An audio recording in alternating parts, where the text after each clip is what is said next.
High, it's বিয়েবাড়ি guys. যাচ্ছি বিয়ে দিতে, অ্যাকচুয়ালি বরযাত্রী হিসেবে আর কি, কিন্তু নিজেদের ভাড়া করা গাড়িতে। তো কার বিয়ে, কোথায় হচ্ছে, কে কে যাচ্ছি সবটাই দেখাবো। সঙ্গে থাকো আর দেখতে থাকো। আমরা যাচ্ছি বাঁকুড়ার কালীসেন স্টেশনের কাছাকাছি একটা জায়গায়, ওন্দা মহাবিদ্যালয় পেরিয়ে একটা গ্রামে। তো ওখানেই বিয়ে আছে, এবং কার বিয়ে সেটা অবশ্যই তোমাদের দেখাচ্ছি। আমরা পৌঁছেই গেছি বিয়েবাড়ির মধ্যে, এবং বরের গাড়ি জাস্ট ঢুকেছে এবং তারপর পরই আমরা এসেছি। তো এখন গাড়িতে বরকে মিষ্টি খাওয়ানো, মুখ দেখা এসব চলছে। যা বিয়েবাড়ির যে সকল রিচুয়ালস থাকে তার সাথে এখানে বাজি টাজি ফাটানো হচ্ছে। তো আমরা এসেছি 4 জন একটা গাড়িতে।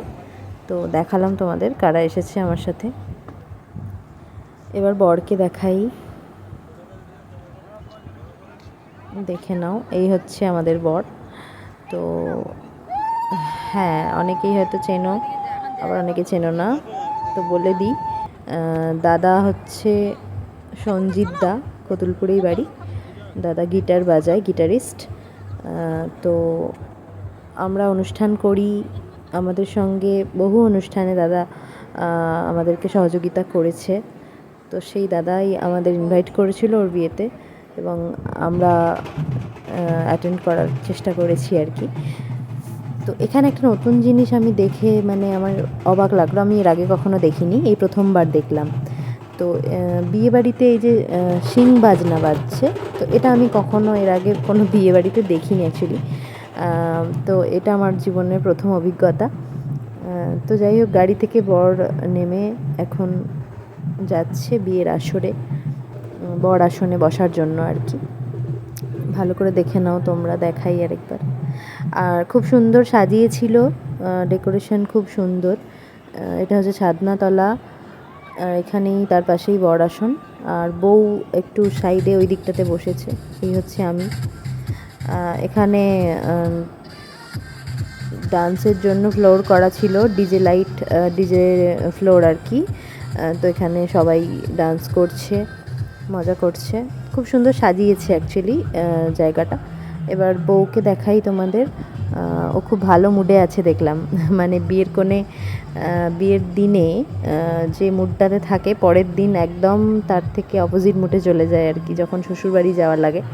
তো যাই হোক, স্যার এখন আশীর্বাদ করছে সঞ্জিত দাকে। আমরা 4 জন গেছি বললাম, কুন্তলদা, স্যার, আমি আর সৌরভ। তো বিয়ের মোটামুটি বসে গেছে বিয়েতে, এবং বিয়ে বসে যাওয়ার পর খাওয়া দাওয়া সেরে আমরা মোটামুটি রাত্রি ওই 2-2:30 নাগাদ বাড়ি ফিরছি।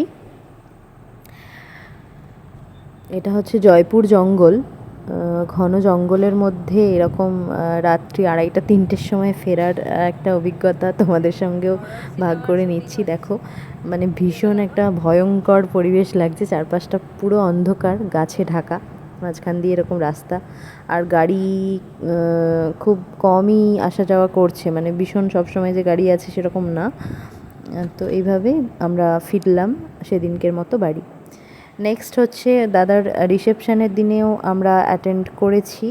তো এই হচ্ছে দাদাদের রিসেপশানের লুক, বর এবং বউ একসঙ্গে খুব সুন্দর মানিয়েছে দুজনকে। অ্যাকচুয়ালি ওদের চেহারা এবং মানে হাইট সব কিছুই একদম ম্যাচ করে গেছে।